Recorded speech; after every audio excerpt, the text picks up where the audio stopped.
Dan inilah kita nak memberikan hubungan rapat di antara kerajaan negeri dan juga seluruh mahasiswa di Negeri Pahang. Sekretariat Pembukaan Keadaan Negeri Pahang juga sebagai salah satu organisasi yang membantu antaranya anak-anak FEDA di luar daripada Negeri Pahang.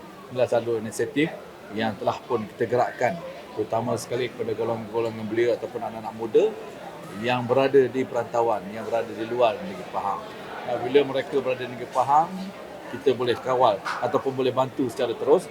Namun apabila mereka keluar daripada Negeri Pahang, inilah dia antara sekretariat yang akan boleh membantu mereka dan juga aktiviti-aktiviti yang telah pun menjadikan salah satu untuk menjadikan mereka sebagai satu platform untuk berhubung dengan kerajaan Negeri Pahang. Itu peranan yang jelas kepada pihak pesada ataupun mahasiswa di seluruh Negeri Pahang bahawa apa inisiatif-inisiatif mereka prestasi Negeri Pahang. Kita dapat melihat anak-anak muda terutama sekali mahasiswa-mahasiswa dapat menapati yang mana betul, yang mana salah. Ini yang penting. Itu dalam ucapan saya tadi, bahawanya kita perlu menilai prestasi kerajaan negeri ini, bagaimana kaedahnya dan bagaimana pencapaiannya.